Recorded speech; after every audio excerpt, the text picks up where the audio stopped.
Hi guys, let's talk about Ryanair's launch strategy. At the time of this case, Ryanair is this young upstart in Ireland, and they are trying to enter the London-Dublin market. There are currently two big incumbents that fly between London and Dublin. It's British Airways and Aer Lingus. And British Airways and Aer Lingus are used to being these flagship carriers that had a lot of state support, but it's an industry in flux. They're starting to behave a little bit more like privatized companies at this point. There's also a ferry that travels between these 2 points. So what is Ryanair going to do? They're clearly not a first mover in the market. So how are they going to successfully enter this already crowded space? So the first question I ask you to think about is to evaluate their launch strategy and answer, can they make money at the 98 Irish pound fare they propose? So think about the launch strategy. There's a good case, yes, that they can make it, and a good case, no, they can't make it. Like, it would be a matter, maybe of informed opinion here, but you could make a good case on either side. So the case that, yes, this launch strategy is going to be successful kind of hinges on the fact that they're able to attract passengers, possibly from the ferry by offering a really low price.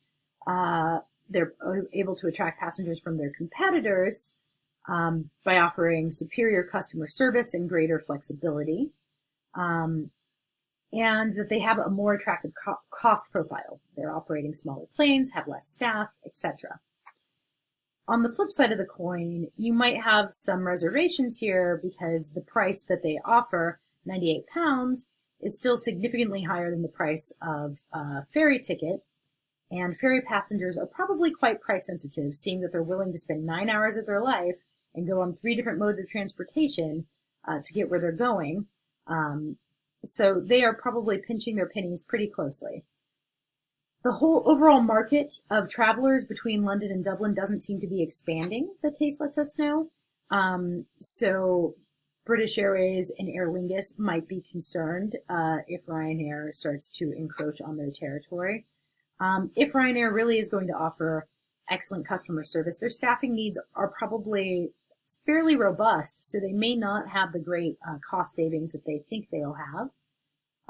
And finally, they're still an airline. Even if they have smaller, more fuel-efficient planes, they're still running planes. It's not cheap. There are a lot of high fixed costs in this business. I actually went ahead and made cost estimates.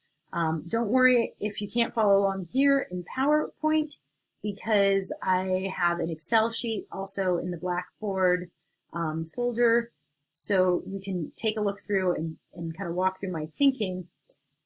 Let me just explain this quickly. This first column breaks down revenue and cost per passenger for British Airways, and it is taken directly from an exhibit in the case. These second columns, I just break those costs, those per passenger costs, into fixed costs and marginal costs. Remember, fixed costs, if I'm flying a plane between London and Dublin, whether there's 1 passenger or 100 passengers on board, that cost is going to remain the same for that plane taking off. Marginal cost will vary depending on how many passengers are on board.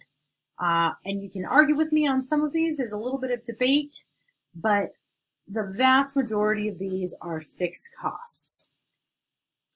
Either way, you see here, British Airways at the end of the day is making a tidy little 7% profit margin. So they are making a profit. This blue case is estimating, okay, 98 Irish pounds per passenger. So we're using Ryanair's proposed fare, not British Airways' proposed fare now. And then in a few different places, I reduced their cost per passenger.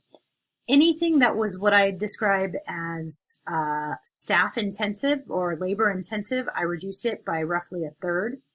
And I based that on the staffing needs used by US airlines, which was some information given in one of the case exhibits. You can see this all in my Excel. So those labor intensive categories such as staffing were reduced. I also reduced fuel and oil, a little bit of a ballpark, by about a third, assuming a more efficient plane. Based on that, even with reduced staffing and reduced fuel costs, Ryanair is still not making money. They're losing 30 pounds per passenger. So my last column here assumes the same assumptions before about reduced staffing costs and reduced fuel costs, but also assumes 100% utilization. So British Airways and Aer Lingus were not flying at capacity. They had empty seats on their plane. What if Ryanair fills every single seat? Okay. At that point, they are able to, by my estimates, make a tidy little profit, not a huge margin, about 4%, but they are able to turn a profit at that 98-pound fare. Again, go look through the Excel file to kind of understand how I came up with this thinking, but I think the critical takeaway here is there are some fixed costs and marginal costs. This becomes important in a minute. More fixed costs than marginal.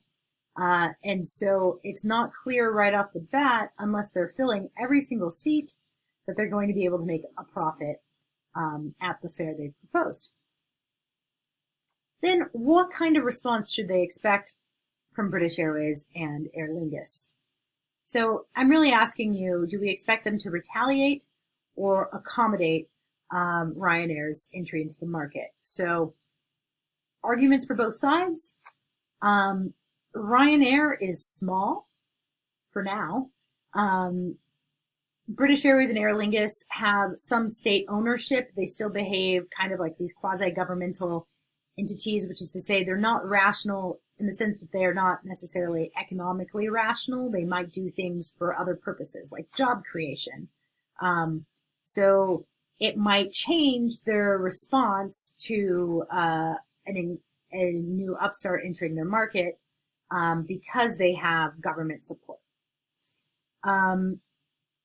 They might accommodate Ryanair, especially if Ryanair really targets those ferry goers.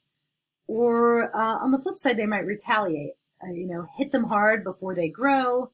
And here's the piece: price equals marginal cost. I put this up there. I made you guys do like an economics tutorial in this class because I want you to think about, in this industry where fixed costs are high, in the short term, will British Airways and Aer Lingus keep flying if they're losing money? There's an answer there if you go back through the economics tutorial about where they would produce in the short term versus where they would produce in the long term. And so you could see that British Airways and Aer Lingus, and I'd like you to think about the economic rationale there, are more able than Ryanair would be to weather a price war. So it puts them in a better position to actually, if they wanted to fight Ryanair, to do it right off the start. The last thing I'd consider when you're thinking about whether accommodate or retaliate is the response you should expect is Ryanair really going after those ferry passengers, or are they targeting the same passengers that fly British Airways and Aer Lingus?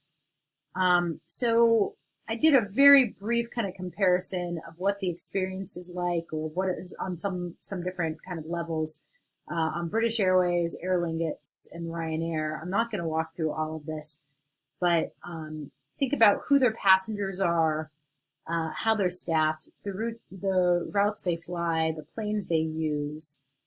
Are they direct competitors? Are they going after the same people? Are they going after different people? Think about it. Okay, good luck.